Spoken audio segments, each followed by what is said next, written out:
And Xiaomi has released another Note 9 series in China. So people has been asking Xiaomi, where's our Redmi Note 9 series in China? And finally, here it is. I have here in my hand the Redmi Note 9 5G, which is the non-Pro edition, and a 5G. There's three variants of that. So the Redmi Note 9 4G, the Redmi Note 9 5G, and the Redmi Note 9 Pro 5G, which I have previously reviewed. And people has been looking at the Pro version too much and they forget about this one, the non-Pro 5G version. So join me as I unbox this for you. Let's discover what this thing can do. Let's go.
So we already unboxed this phone and I'm surprised with the design. It looks nice at the back. It has carried over the design of the Redmi Note 9 Pro 5G, though it's not a chamfered on top and a chamfered on the bottom. This looks more even. I like this design better than that of the Pro version, which, well, kind of look like the X3 to be honest with you. I really like the grip on this phone, especially the matte finish at the back. It's really not slippery and not a fingerprint magnet. Look at it. The glossy back normally leaves a lot of fingerprints at the back, which is, well, not really looking nice when there's a lot of smudges, but it looks more beautiful when it's pretty clean. Well, if you have the time to clean it all the time. Now, this phone comes with the MediaTek Dimensity 800U, which is not a bad performing chipset, then coupled with either 3 configuration with a 6128 gigs of storage, 8128 gigs of storage, or a 8256 gig of storage. All of them are UFS 2.2 read and write speed. Now I've checked with Antutu, it gave it a 340,000 points, which is quite mind-blowing for a chipset like this and a price like this. It's really mind-blowing. And I'm really surprised it's a really performing phone. Now, let's check 3D Mark and the results is in. It got a 3,176 points from the Slingshot Extreme, which means this is probably a good gaming phone. Now, checking Geekbench, it got a 598 single core points and of course a 1,791 multi-core score, which is, well, good scores. The one thing that is lacking here is the refresh rate. I wish that they can bump it a little up, at least 90 Hz. This would make it probably a good phone to buy. Now, let me share you a good news on this phone. It has a wideband level 1 rating, meaning you can watch HD on Netflix here on this phone. Now, speaking of HD, this phone has a 6.53 IPS LCD, 1080p Corning Gorilla Glass 5 protection up front, which makes this phone really nice, really easy to use under bright sunlight. I have no problem swiping left and right. It's really responsive. I just really wish that it has carried over a 90 Hz at least for this phone. It will make it really a good buy for this year. Now, I did try watching some videos and some movies over on this phone, and I can say that the display is nice, the graphic is nice, and I cannot say that the IPS LCD on this one is something not that good. I can say the white is pretty white on this one. I did play a couple of games on this phone, playing Call of Duty and Genshin Impact. Both games I did enjoy, and Call of Duty, it's really smooth. Probably a few minor frame drops on this one, but not really too much. And playing Genshin Impact on the other hand, I can say that I enjoyed this game, but there's a little skip on from time to time. Not really that often, but I can feel it on several occasions, especially when you're in the middle of a heated battle. You can see that there's a little skip, but well, it could probably be corrected on the next software update. This phone comes with a 48MP triple camera setup with an aperture of 1.8. Then of course there's an 8MP of ultra lens, 2MP of macro lens, which can shoot up to 4K 30fps on video. Then it's coupled with a 13MP front selfie camera. Now let's take a quick look at some shots from the rear camera.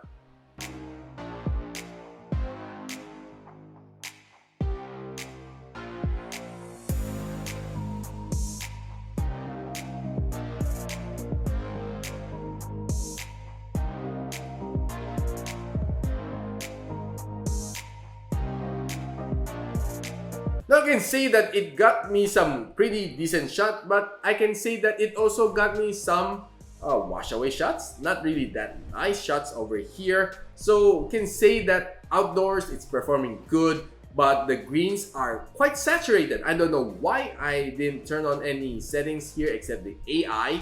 Maybe probably the AI enhanced it a little bit too much, but I can say overall, there are some photos here that are a little bit washed away, and well, I'm not happy with the performance of this camera. And let's take a look at the front camera.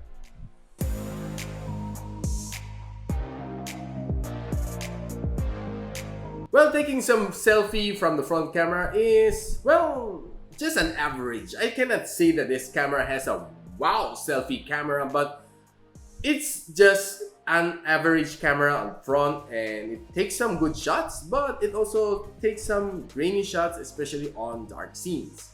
Videos from the rear camera.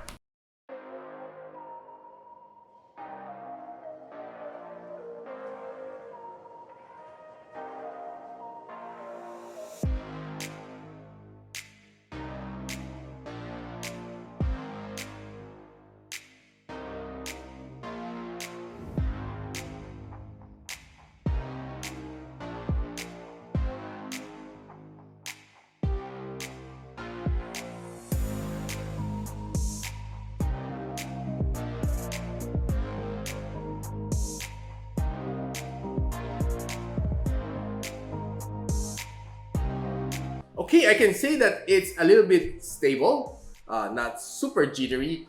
Now, I have found out that you can turn on the image stabilization when you use the 1080p 30fps, but when you use the 4K 30fps, it's not available, the image stabilization. But I can say that it's a little bit more stable than other phones in the market with this same price point. Now, taking some quick videos up front.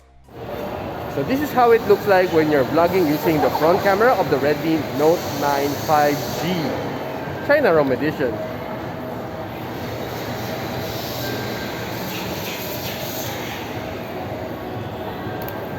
Well, not bad. Now this is what I call an entry-level basic vlogging phone. So I can say that the front camera is quite stable.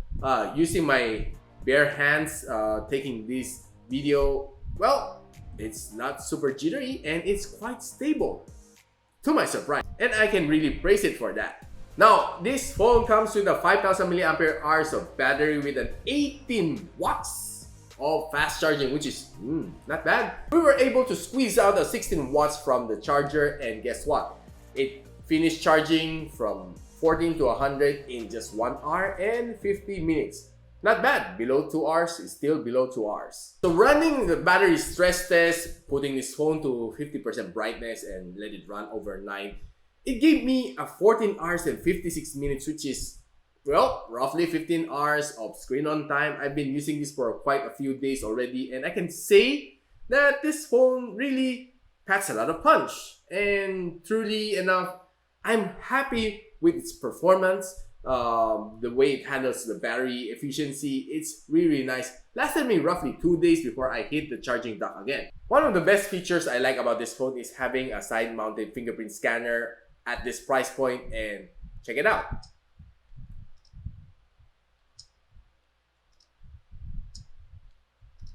Pretty responsive. So we have pretty much finished with the review of this phone, and I'm quite impressed with this phone, and it's really something to consider if you're buying a phone. If you're not really too much into gaming, I could highly recommend this phone. It has a good camera. Well, good is good, but not to the extent that you would expect too much from its camera. It's just average, above average, but I cannot say it's one of the best camera in the market. No. There are a lot of more cameras out there, which is better than this one. Of course, the Pro version is better than this one. And we're not yet quite done here.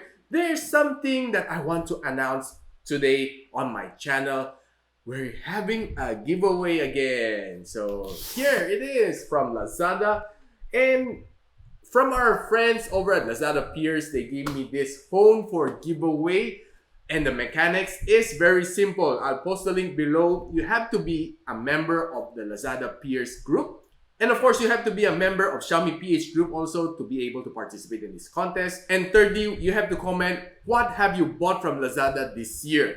With the hashtag LazPeers. And I'll post everything below for you to be able to walk away with this Redmi Note 9 Global Edition, which is a nice phone and a nice buy for this year. It's just in time for my review of the Note 9 5G China ROM edition. This is the Global ROM edition.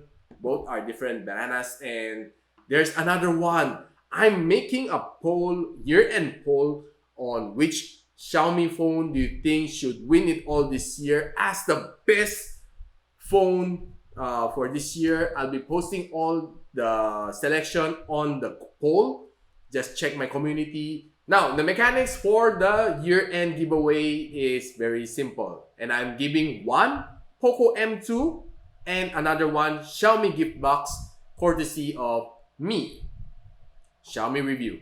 So this poll will be limited for our friends here in the Philippines, and probably I'll be thinking of some ways to make some international giveaways next year after probably the pandemic, or let's see how it goes. The basic mechanics of the year-end poll is to vote for your favorite phone to win it all this year.